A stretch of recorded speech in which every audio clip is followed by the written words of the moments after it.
জীবন কিসের উপর নির্ভরশীল? ধনের ওপর। বৈভবের অনুভব যদি আপনি করতে চান তাহলে তা পাবেন শুধু একতার দ্বারা, সংগঠনের দ্বারা।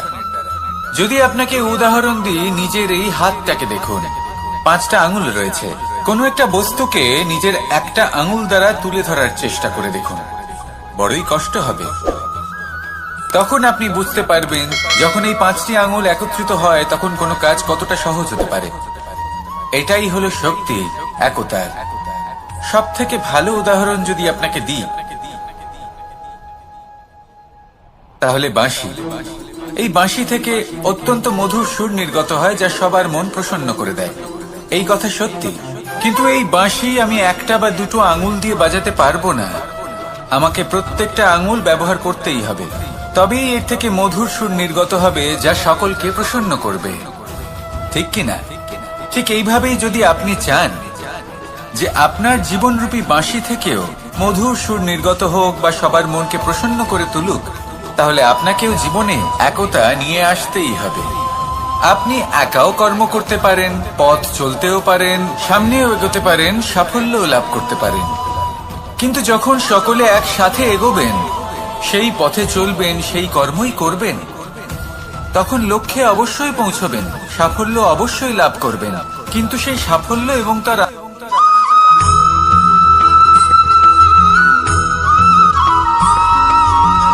এই সংসারে সব থেকে বেশি কোমল বস্তু হলো রেশম।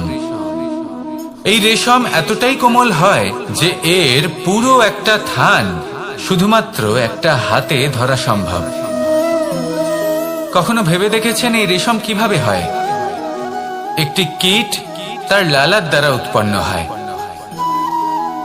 এই কীট সেই রেশমকে পাক দিতে থাকে, পাক দিতেই থাকে, আর আস্তে আস্তে তার মধ্যেই জড়িয়ে পড়ে। শেষে ওর এই সুন্দর অমূল্য সৃষ্টি রেশমের এই সুতো, তার নির্মাণ কার্য পূর্ণ হয়। কিন্তু তাতেই ও নিজে বন্দী হয়ে যায়। নিজেরই মায়াজালের এই বন্দী গৃহে নিজেই ফেঁসে যায়। এবার এই সুতোকে ব্যবহারযোগ্য করে তোলার জন্য এই কীটগুলিকে এই কবচের সাথেই ফুটন্ত জলে ফেলে দেওয়া হয়। এই সংসারে যদি আমাদের স্বপ্ন এই সংসারের দুঃখ হরণ করার জন্য, এই সংসারে সুখ বিতরণ করার জন্য হয়, তবেই আমাদের প্রগতি সম্ভব। যদি আমাদের এই স্বপ্ন শুধুই আমাদের এবং আমাদের স্বার্থ সিদ্ধির জন্য হয়, তাহলে এই স্বপ্ন আমাদের অন্ধ করে দেবে, আমাদের অন্ধকারের পথে নিয়ে যাবে, আর আমরাও সেই কীটের মতো হয়ে যাব। নিজেদেরই মায়াজালে আমরা নিজেই ফেঁসে যাব, আর শেষে আমরা যদি কিছু লাভ করি তা হবে একাকিত্ব, অন্ধকারময় মৃত্যু। তাই স্বপ্ন অবশ্যই দেখুন, কিন্তু এমন ভাবে স্বপ্ন দেখবেন না যে তার এই বন্দিগৃহে আপনি নিজেই ফেঁসে গেলেন। স্বপ্ন দেখুন পরোপকারে।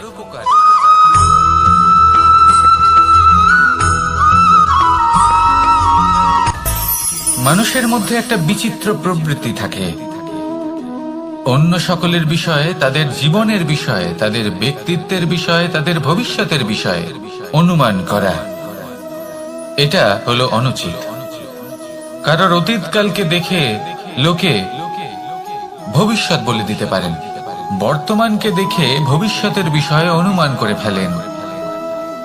উদাহরণ দিতে হলে বলবো, কোনো দাসকে দেখুন, ওকে দেখে লোকে বলে যে ওর ভবিষ্যৎ সেটাই হতে পারে, অনুমান করে ফেলেন। আর এই রাজাকে দেখুন, উনি তো কত সুখী হবেন, উনি তো জগতের সব থেকে অধিক সুখী মানুষ, কত সুখ সুবিধা আছে ওনার কাছে, ধারণা করে ফেলেন। তবে সত্য তো এটাই যে কারোর ব্যক্তিত্বের বিষয়ে, তাদের ভবিষ্যতের বিষয়ে আপনি পূর্ণ সত্য কখনোই বলতে পারবেন না, শুধু অনুমান করতে পারবেন।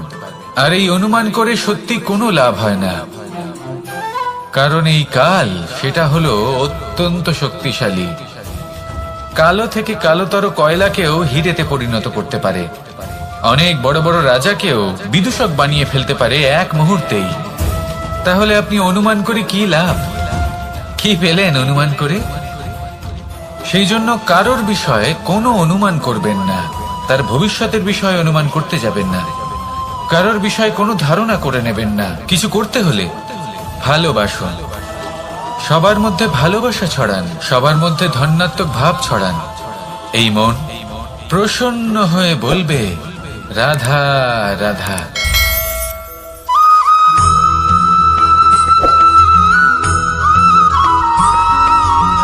পঞ্চতত্ত্বের মধ্যে দ্বিতীয় তত্ত্ব হল ধরণী, ভূমি, যাকে আমরা ধরণী মাতা বলি।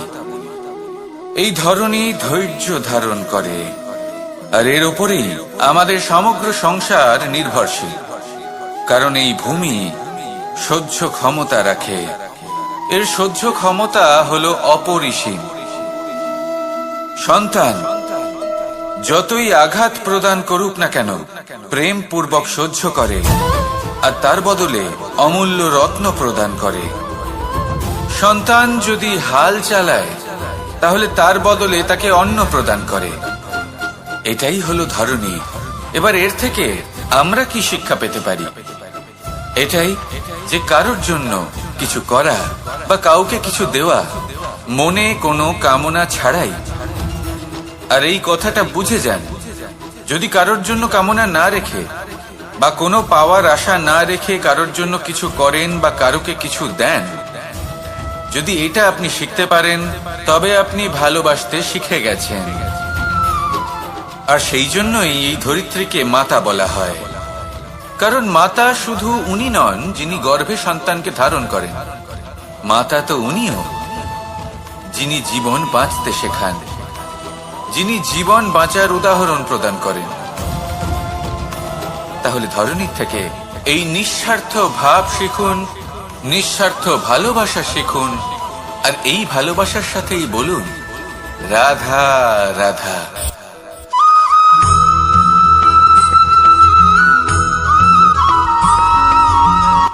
সংসারে আমাদের জীবনে যখন কোনো সুখ বা দুঃখ আসে, তার জন্য আমরা কাউকে না কাউকে অবশ্যই দায়ী করে থাকি, তাই না? এই ব্যক্তি আমাদের সাথে এরকম কাজ করেছেন, তাই আমার সাথে এমন হলো। ওই ব্যক্তি যদি এমনটা না করতেন, তাহলে আজ আমি ওই স্থানে পৌঁছতে পারতাম। সবই আপনার দৃষ্টিভঙ্গির ওপর নির্ভরশীল। আর যদি আপনার দৃষ্টিভঙ্গি এমন হয়, তাহলে তা অনুচিত। সত্যি কথা বলতে, এই সংসারে ভিন্ন ভিন্ন ধরনের মানুষ আছে। এটা আপনার উপর নির্ভর করছে কিভাবে তাদের স্বাগত জানাবেন। একবার ভাবুন, আমি আমার দুটো হাত সামনে নিয়ে এলাম, দুটো মুঠো খুলে দিলাম। দুই প্রকারের মানুষ আসবেন, কিছু না কিছু দিয়ে যাবেন। এই মুঠো যদি আমি বন্ধ করে দিই, তাহলে না কেউ আমাকে কিছু দিতে পারবে, না আমার কিছু যাবে আসবে। নিশ্চয়ই বুঝতে পারছেন এই দুই ধরনের ব্যক্তি কারা এবং তারা কি দিয়ে যান। আমি যদি নিজের মুঠো খুলে দিই, তাহলে কিছু ভালো মানুষ আসবেন, আমাকে আনন্দ, সন্তুষ্টি, জ্ঞান প্রদান করে যাবেন, ভালো অভিজ্ঞতা দিয়ে যাবেন। কোনো খারাপ ব্যক্তি যদি আসেন, তাহলে তিনিও খারাপ অভিজ্ঞতা দেবেন, যার থেকে আমি শিক্ষা লাভ করব। এই সব কিছু আমি লাভ করতে পারি। মুঠো যদি বন্ধ করে রাখি, তাহলে আমি কিছুই পাবো না। দেখুন, এই সংসারে প্রত্যেকের জীবনে এরকম। প্রত্যেকের জীবনে সবকিছুই আছে, ভালো খারাপ দুই মানুষই আছে। ভালো অভিজ্ঞতা আছে, খারাপ অভিজ্ঞতা আছে। নির্ভর করছে আপনার উপর যে আপনি কি করবেন, এনাদের স্বাগত কিভাবে জানাবেন, কার থেকে কি বুঝবেন, কি শিখতে পারবেন, আর কোন দৃষ্টিভঙ্গি নিয়ে অগ্রসর হবেন। এটাই নির্ধারণ করবে যে আপনার জীবন কেমন হবে। আসুন আমার সাথে ভালোবেসে বলুন, রাধা রাধা।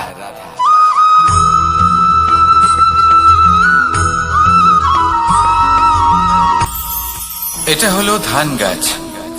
এর থেকে যে চাল উৎপন্ন হয় তা মানুষ গ্রহণ করেন। আর এটা কি? এ হলো জংলি ঘাস। একবার ভেবে দেখুন, যদি এই জংলি ঘাস ধান গাছের আশেপাশে থাকে, তাহলে কি হবে? ধান উৎপন্ন হতে পারবে?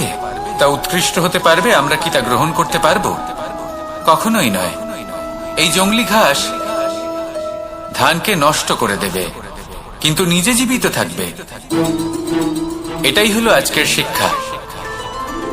এই সংসারে যদি আপনি নীতির পথে চলতে চান, উচিত কর্ম করতে চান, সংসারকে সেবা করতে চান, তাহলে জংলি ঘাসের মতো ব্যক্তিদের থেকে সবসময় দূরে থাকতে হবে।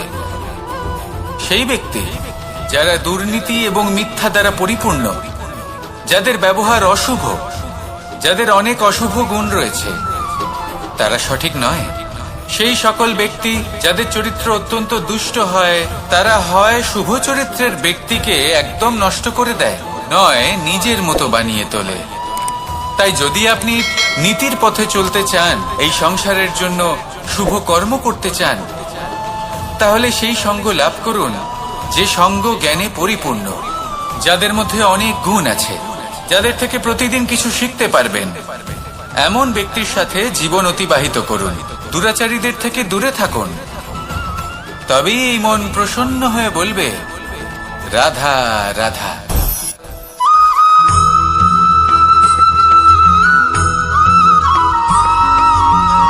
মানুষের মানসিকতা এমন হয় যে সে যতটা করে আশা করে যে তার থেকে অনেক বেশি তার বদলে সে পাবে।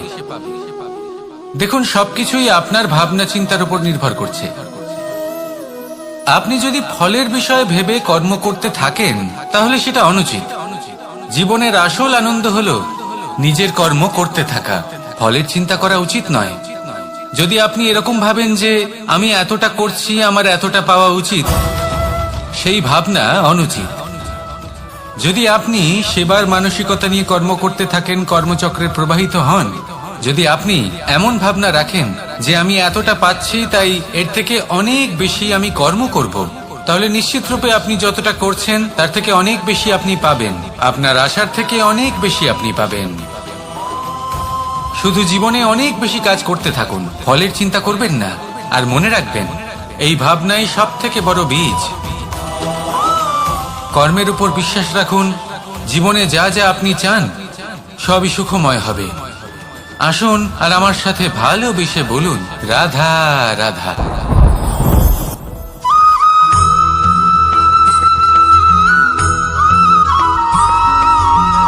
আপনি কখনো কোনো বাজকে নিজের বাসা বানাতে দেখেছেন? এই বাজ যখনই কোনো বাসা বানায়, তখন উঁচু গাছের ডালে বা কোনো পর্বতের শিখরে বাসা বানায়, অনেক উচ্চতায়। আর সেখানে তার সন্তানও জন্মগ্রহণ করে। যখন এই সন্তানেরা জন্মায়, তখন এই বাজ খুবই ভালোবেসে এবং খুব সাবধানে এদের পালন পোষণ করে। নিজের ঠোঁট দিয়ে তাদের ঠোঁটে খাবার পরিবেশন করে। কিন্তু যেই সেই সন্তানেরা হৃষ্টপুষ্ট হয়ে যায় এবং সেই কথা বাজ নিজে বুঝতে পেরে যায়, সেই বাজ নিজেই সেই বাসা ছিন্ন ভিন্ন করে দেয়। সেই সন্তান যাদের সবেমাত্র ডানা গজিয়েছে, কিভাবে উঠতে হয় তারা জানে না, সেই সন্তানগুলিকে উচ্চতা থেকে ঠেলে দেয়। সেই সন্তান প্রথমে ভয়ভীত হয়ে যায়। তারা সামনে মৃত্যুকে দেখতে পেয়ে ভয়ের কারণে তাদের ডানা ঝাপটাতে থাকে। আর সেই প্রক্রিয়াতেই সেই সন্তানগুলি উড়তে শুরু করে দেয়। এবার এই ঘটনায় আমরা কি শিক্ষা পেতে পারি? এটাই, যদি আপনি মাতা পিতা হন, তাহলে নিজের সন্তানকে অবশ্যই স্নেহ করুন, কিন্তু তাদেরকে নিজের আঁচলের তলায় বেঁধে রাখবেন না। যদি আপনি চান আপনার সন্তান জীবনে উন্নতি করুক, তাহলে নিজের মুঠো থেকে তাদের স্বতন্ত্র করে দিন, এই সংসারে সংঘর্ষ করতে দিন। সেই সন্তান নিজেই বুঝতে পারবে যে জন্মের সময় পাওয়া ডানা কি করে ব্যবহার করতে হয়। আর আপনার চোখের সামনে আপনার সন্তান এই আকাশে উড়তে থাকবে। তাহলে আসুন আমার সাথে ভালোবেসে বলুন, রাধা রাধা।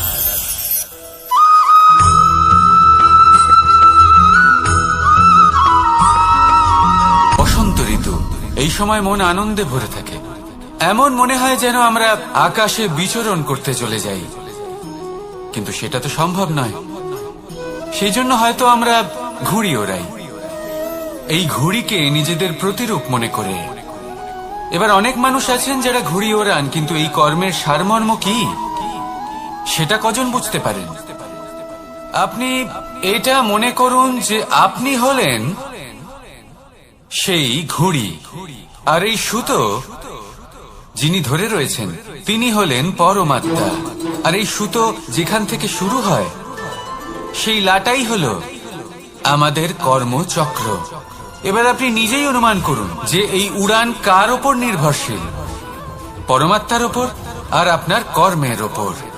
যদি পরমাত্মা আপনার হাত ধরে থাকেন, আপনার সাথে থাকেন, যদি আপনি শুভ কর্ম করতে থাকেন, আপনি এই আকাশে উড়তে থাকবেন। কিন্তু কোথাও কোথাও যদি পরমাত্মার সাথে এই বন্ধন ছিন্ন হয়, আপনার কর্মচক্র খারাপ হয়ে যায় বা থেমে যায়, তাহলে আপনার এই ঘুড়ি কেটে যাবে আর দূরে কোনো গাছের ডালে গিয়ে আটকে যাবে। তাই শুধুমাত্র ঘুড়ি ওড়াবেন না, তার থেকে শিখুন, পরমাত্মার সাহচর্যে থাকুন, সবসময় শুভ কর্ম করতে থাকুন আর সবসময় এই আকাশে উড়তে থাকুন। আসুন আর আমার সাথে ভালোবেসে বলুন, রাধা।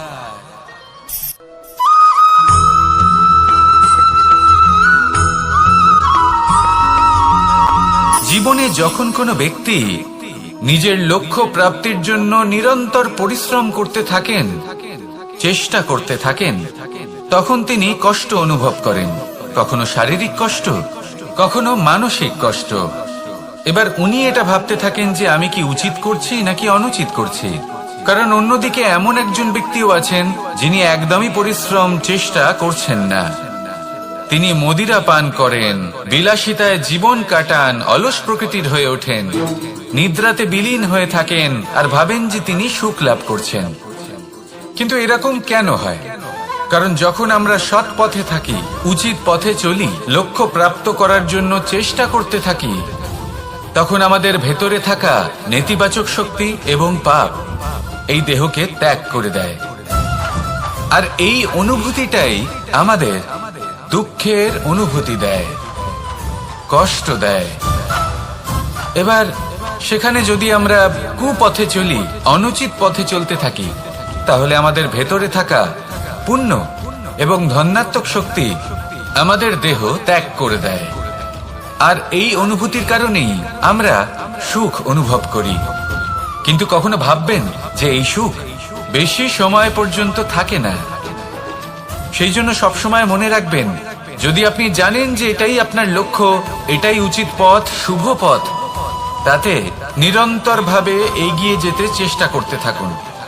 এই কষ্ট আপনাকে সুখের পরাকাষ্ঠায় কখন পৌঁছে দেবে তা আপনি জানতেই পারবেন না। আসুন আমার সাথে ভালোবেসে বলুন, রাধা রাধা।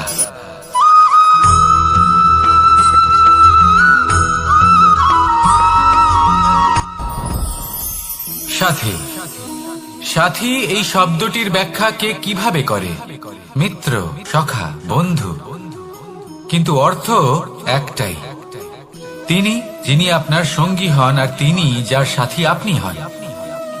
এবার সব থেকে বড় প্রশ্ন হলো এটাই যে তিনি কে হতে পারেন যাকে আপনি আপনার সাথী বলে মেনে নিতে পারেন, নিজের সখা, নিজের মিত্র, নিজের বন্ধু মেনে নিতে পারেন। আপনার সাথী হলেন তিনি যিনি দুঃখের সময় আপনার পাশে থাকবেন, আপনার হাত ধরে থাকবেন। আপনার সাথী হলেন তিনি যার হাত আপনি নিজের সুখের দিনে ধরে থাকবেন। সেই সাথীরই হাত ধরুন যিনি দুঃখে সবসময় আপনাকে সাহায্য করার জন্য তৎপর হয়ে থাকেন, আপনার পাশে থাকেন, আর যাকে সুখের দিনে আপনি আপনার সাথে রাখতে পারেন। আর যখন আপনার সাথে আপনার এই সাথী থাকবে, তখন আপনি এটা বুঝবেন যে যখন জীবনে দুঃখ আসে, তখন এই দুঃখ কমে যায়, সবার মধ্যে ভাগ হয়ে যায়। আর যদি তখন সুখ আসে, তাহলে সেটা সবার উপস্থিতিতে আরো বেড়ে যায়। এটাই হলো প্রেম, এটাই হলো ভালোবাসা, এটাই হলো সঙ্গ। যেমন সম্পর্ক আমার আর রাধার মাঝে। তাহলে আসুন আর আমার সাথে ভালোবেসে বলুন, রাধা রাধা।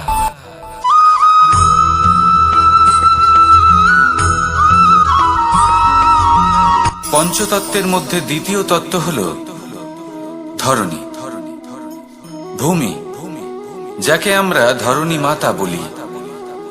এই ধরণী ধৈর্য ধারণ করে, আর এর উপরেই আমাদের সমগ্র সংসার নির্ভরশীল। কারণ এই ভূমি সহ্য ক্ষমতা রাখে, এর সহ্য ক্ষমতা হলো অপরিসীম। সন্তান যতই আঘাত প্রদান করুক না কেন, প্রেম পূর্বক সহ্য করে আর তার বদলে অমূল্য রত্ন প্রদান করে। সন্তান যদি হাল চালায় তাহলে তার বদলে তাকে অন্ন প্রদান করে। এটাই হলো ধরনী। এবার এর থেকে আমরা কি শিক্ষা পেতে পারি? এটাই যে কারোর জন্য কিছু করা বা কাউকে কিছু দেওয়া মনে কোনো কামনা ছাড়াই।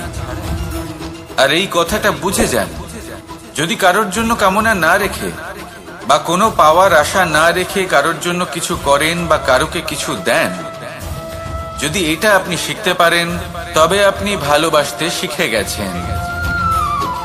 আর সেই জন্যই এই ধরিত্রীকে মাতা বলা হয়। কারণ মাতা শুধু উনি নন যিনি গর্ভে সন্তানকে ধারণ করেন, মাতা তো উনিও যিনি জীবন বাঁচতে শেখান, যিনি জীবন বাঁচার উদাহরণ প্রদান করেন। তাহলে ধরনীর থেকে এই নিঃস্বার্থ ভাব শিখুন, নিঃস্বার্থ ভালোবাসা শিখুন, আর এই ভালোবাসার সাথেই বলুন রাধা রাধা।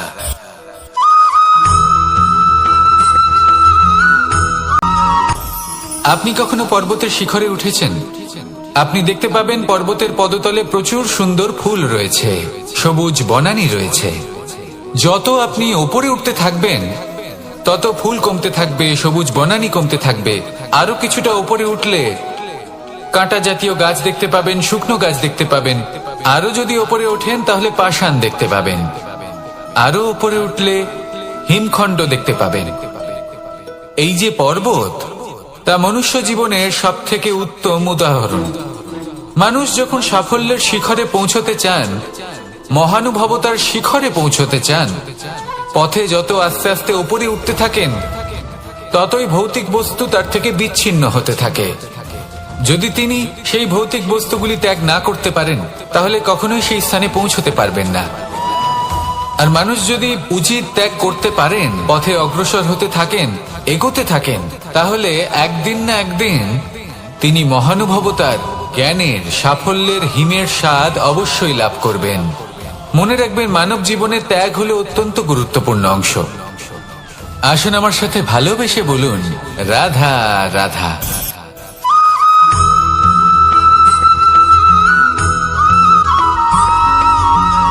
মানুষের মানসিকতা এমন হয় যে সে যতটা করে আশা করে যে তার থেকে অনেক বেশি তার বদলে সে পাবে।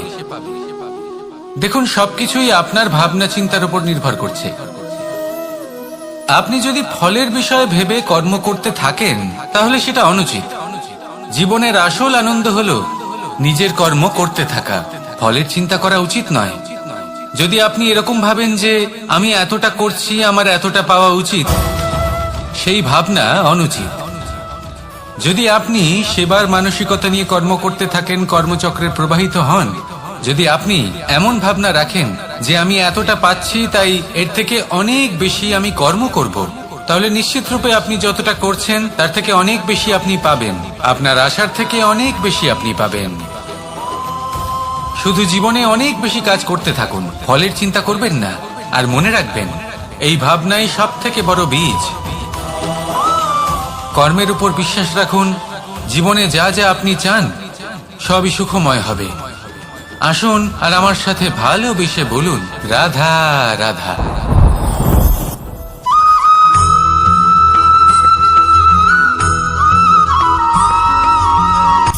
সূচের শেষে একটি ছিদ্র থাকে যার দ্বারা আমরা এই সুতো পরাতে পারি, আর তারপর সূচের সাহায্যে এই সুতো দিয়ে বস্ত্র সেলাই করা যায়। কিন্তু যদি সুতোটা সোজা করে ধরা না হয় তাহলে সূচে কখনো এই সুতো পরানোই সম্ভব নয়। যদি এতে কোনো গিঁট পড়ে তখন তা কখনোই এই ছিদ্র দ্বারা প্রবেশ করা সম্ভব নয়। ঠিক এইভাবেই যদি আপনি কারোর জীবনে প্রবেশ করতে চান, কারোর অন্তরে প্রবেশ করতে চান, তাহলে আপনাকেও সহজ থাকতে হবে। এতে কোনো গিঁট থাকলে চলবে না, অর্থাৎ মনে যাতে কোনো মালিন্য না থাকে, যেন কোনো কুচিন্তা না থাকে। যদি এসব থাকে তাহলে আপনি কখনো কারোর জীবনে প্রবেশ করতে পারবেন না। আর যদি কোনোভাবে আপনি প্রবেশ করেও যান তাহলে তার মনে ঘর করতে পারবেন না। নিজেকে এই সুতোর মতন করে তুলুন, সহজ। মনে যেন কোনো কুচিন্তা না থাকে, সবার প্রতি যেন সদ্ভাবনা থাকে, শুভ চিন্তা থাকে। এমনটা করতে থাকুন। এমন একটা দিন আসবে যেদিন এই সমস্ত সংসারের ব্যক্তির মনে আপনি বাস করবেন, আর তখন এই মন প্রসন্ন হয়ে বলবে, রাধা রাধা।